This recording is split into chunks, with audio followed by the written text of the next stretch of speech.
Soros's 2012 EU sovereign debt short, the Greek bond operation in unprecedented detail. Hi, my friends, welcome to ZC's Finance channel. This is the 11th episode of our 5-minute financial series.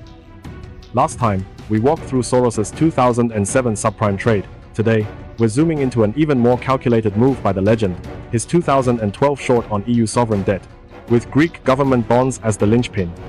What made this trade a masterclass wasn't just the 1.15 billion profit. It was the obsessive attention to detail, hidden positioning to avoid market alarms, real-time hedging against EU policy twists, and an exit strategy timed to the minute. Let's break down every operational step most summaries skip. First, the 6-week intelligence phase before any trades. By January 2012, headlines screamed about Greece's debt, but Soros' team dug deeper.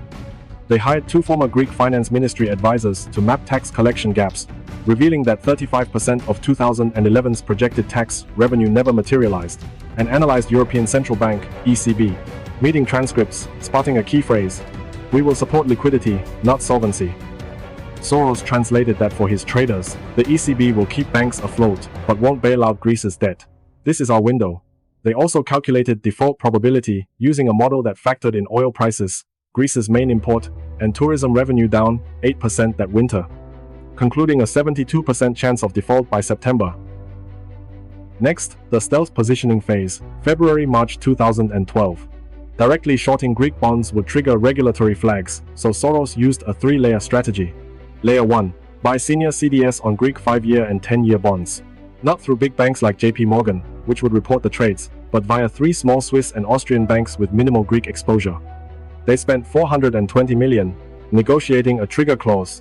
If Greece's debt to GDP hit 160%, the CDS payout would jump by 20%. Layer 2. Short European bank stocks in micro batches. Over 45 days, they sold 1.2 million Société Générale shares. The French bank held 18 billion in Greek bonds and 800 Deutsche Bank shares, never exceeding 3% of daily trading volume. To avoid suspicion, they split orders across 12 brokers in London and Frankfurt. Layer 3. Buy Greek short-term T-bills, 3-month maturity, at a 25% discount. This was a hedge. If the EU restructured debt, not defaulted, short-term T-bills would still be repaid, offsetting CDS losses. They invested 150 million here, a move many traders called unnecessary at the time. April 2012 brought a curveball. The EU announced a voluntary debt swap for Greek bondholders, aiming to cut Greece's debt by 50% without calling it a default. Soros' team reacted in 48 hours.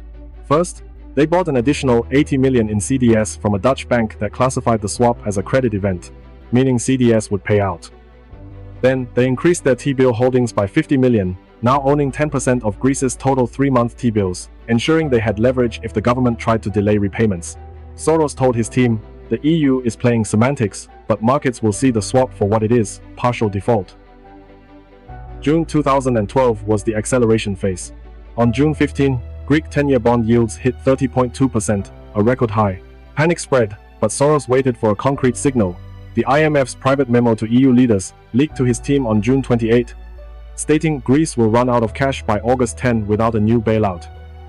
On July 5, he gave the order to sell 60% of CDS positions. The team executed this over 3 days, selling 20% to a Middle Eastern sovereign wealth fund on day 1, 30% to a Japanese pension fund on day 2, and 10% to US hedge funds on day 3. This staggered approach kept prices stable, locking in a MENA 780 million profit from CDS alone. The final exit phase came in August. On August 20, Greece officially requested a Tuan bailout, confirming the crisis had peaked. Soros sold the remaining 40% of CDS that morning, netting another 220 million as CDS prices spiked 15% overnight.